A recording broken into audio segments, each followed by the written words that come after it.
Професорке доктор Стефчева, Комисијата за заразни болести во Македонија предложи до владата нови мерки. Предпоставувам дека ја следите ситуацијата во Македонија. Тоа се вакцинација во јавниот сектор со една доза, препорака за вакцинација во приватниот сектор, задолжителна вакцинација за здравствените работници, за прележаните потврда не постара од 45 дена, ако не сакаат да се вакцинираат ПСР тест не постар од 72 часа на собствена сметка или потврда дека не смеат да се вакцинираат. Како ги толкувате овие мерки? Од тие мерки, да ви кажам искрено, мене не ми е логична мерката со тоа 45 дена после прележан ковид. Што да прават тие што се повеќе од 45 дена? Значи, треба ли да се вакцинират? Многу е рано.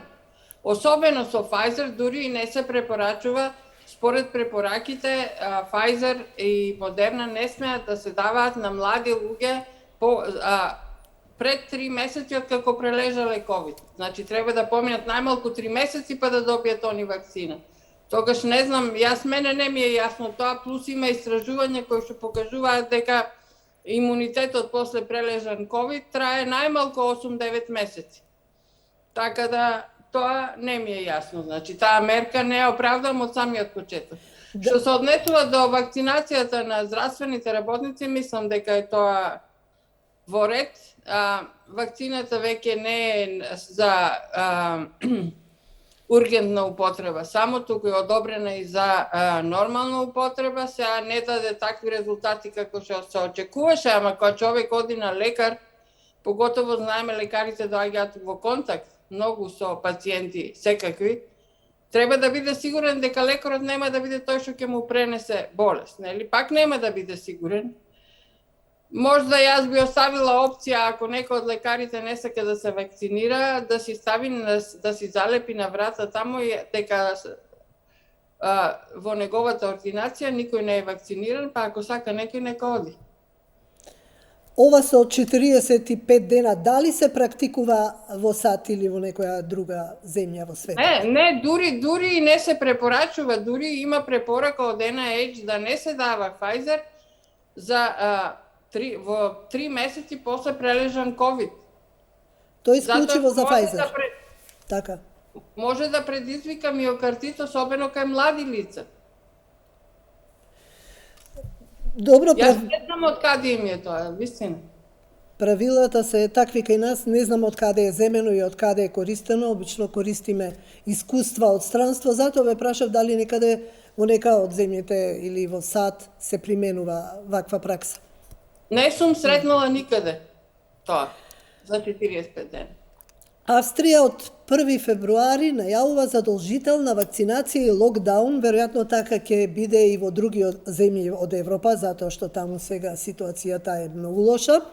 Македонија е земја со многу кревок здравствен систем во моментот, со широка распространета трансмисија на вирусот и со ограничени болнички капацитети. Сметате ли дека треба задолжителна вакцинација и во Македонија?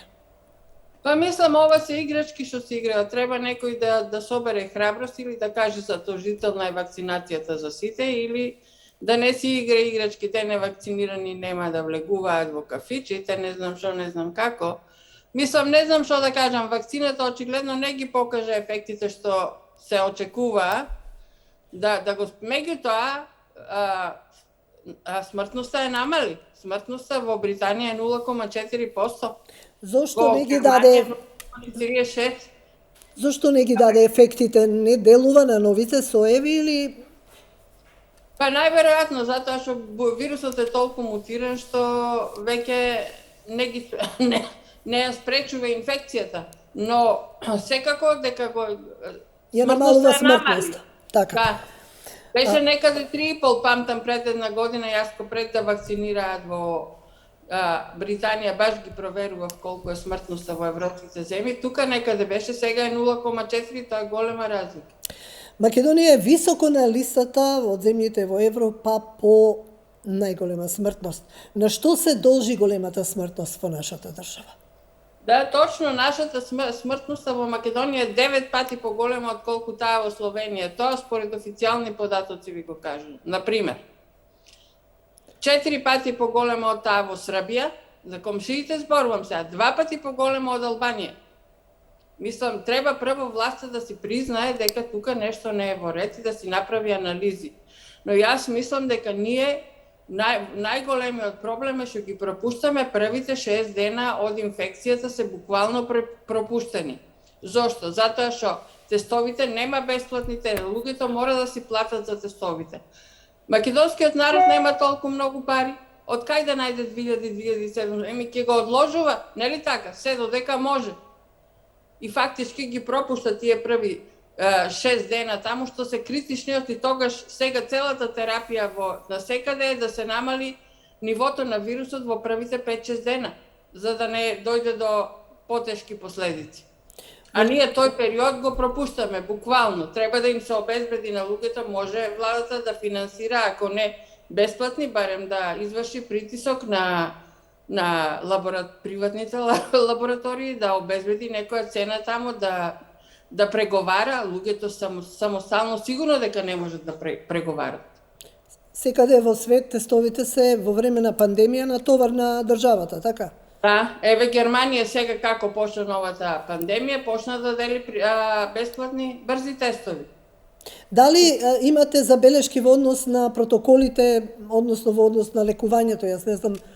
Па нема кај нас протоколи дали воопшто постојат? Јас кај нас, колку што знам, не постојат протоколи. Јас сега зборувам за матичните лекари, не зборувам за лекарите по клиниките. Тоа е болничко лекување кога веќе е толку тежок случај што мора да се прими во болница.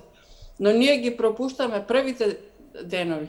Значи, не постојат протоколи и тоа е голема грешка, голем пропуст, затоа што за оваа болест никој не учел на медицински факултет.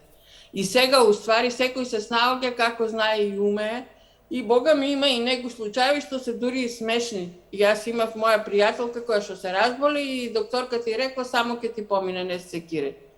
Па може ќе и ама може и нема да и помине само, не може тоа така, треба сепак да се следи. Мислам, треба, тоа е основно, тоа е голем пропуст и пропустот не е ни до матичните лекари, многу од нив не зборуваат можеби англиски, не можат да пратат, значи затоа имаме луѓе кои што им е тоа работа да го пратат. Државата да донесе протоколи. Професори имаме академици, овоне, па соберете ги, нека направат еден протокол. Ви благодарам на разговорот.